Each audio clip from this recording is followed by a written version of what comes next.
You can achieve a lot of things in politics. You can get a lot of things done. And that, in the end, the public service, the national interest, that is what it's all about.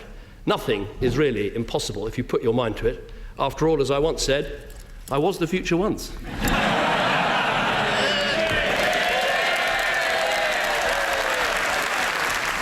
That was David Cameron addressing Parliament for the last time as Prime Minister, with his successor Theresa May there to his left. May will become the United Kingdom's second ever female Prime Minister. She's following in the footsteps of Margaret Thatcher. May will be asked by the Queen to take office later today. Our Mark Phillips is in London with more on how the handover will unfold. Mark, what can we expect to happen today? Well, the next thing that happens is that David Cameron, who's gone back to number 10, will leave there and go to the palace to see the Queen. He'll say, "I cannot be your Prime Minister anymore. I no longer enjoy the confidence of the House." And she will then ask him, well, who can be Prime Minister? Who do you recommend?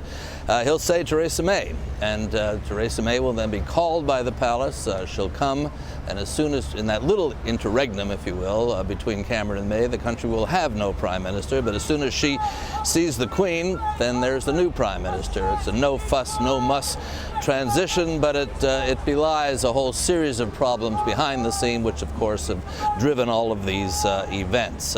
May is now in a position of having to argue for Brexit. As she puts it, Brexit is Brexit, but nobody really has any idea what Brexit means at this stage, and that is going to take some time to determine. Mark, for those of us here across the pond, the Yanks who don't know who Theresa May is, tell us a little bit about her and how she was chosen to become the next PM.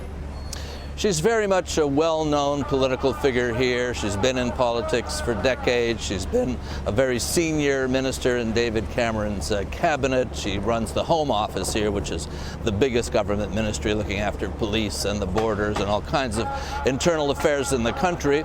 She's a heavy hitter. She's also a safe pair of hands, which is why she's emerged out of this fight. I say fight. In the end, she was chosen by default because all the other people who had put themselves up to replace David Cameron in one way or another dropped off. Some were knifed in the back, some in the front, and some fell on their own swords.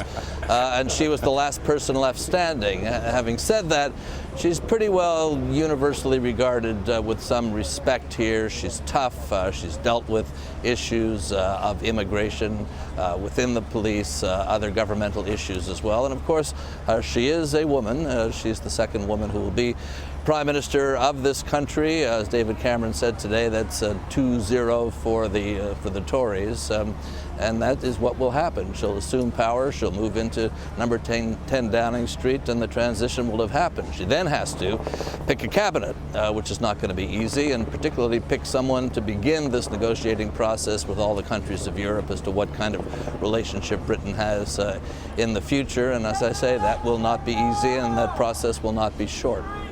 Mark, we hear some yelling behind you. Are there protesters out?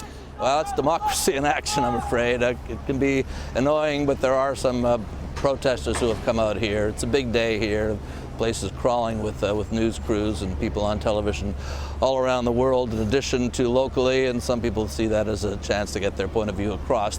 What they're yelling about is that this is a transition that hasn't involved an election. They're calling for an election. Theresa May has said there won't be one, at least immediately, so they can make the noise that they want, but to not much avail right now. Mark, how will David Cameron be remembered? Well, he'll be remembered for this. There's a lot of talk around here about what he's managed to accomplish in 6 years as Prime Minister, and there's some considerable things. People point to equal marriage rights, gay marriage. People point to the minimum wage, minimum living wage, as they call it, and other elements of government, managing the country along with others through the recession. The economy up until now has been pretty solid. Employment is high. The national debt has been greatly reduced. People say in the same breath, though, that it's a good thing that that's the case, because there might be another recession being manufactured here, and the new Prime Minister will have to deal with that. In some ways, it's being looked on as a poisoned chalice for Theresa May, and she's having to assume it nonetheless. A big day there, indeed. Mark Phillips in London for us. Thank you.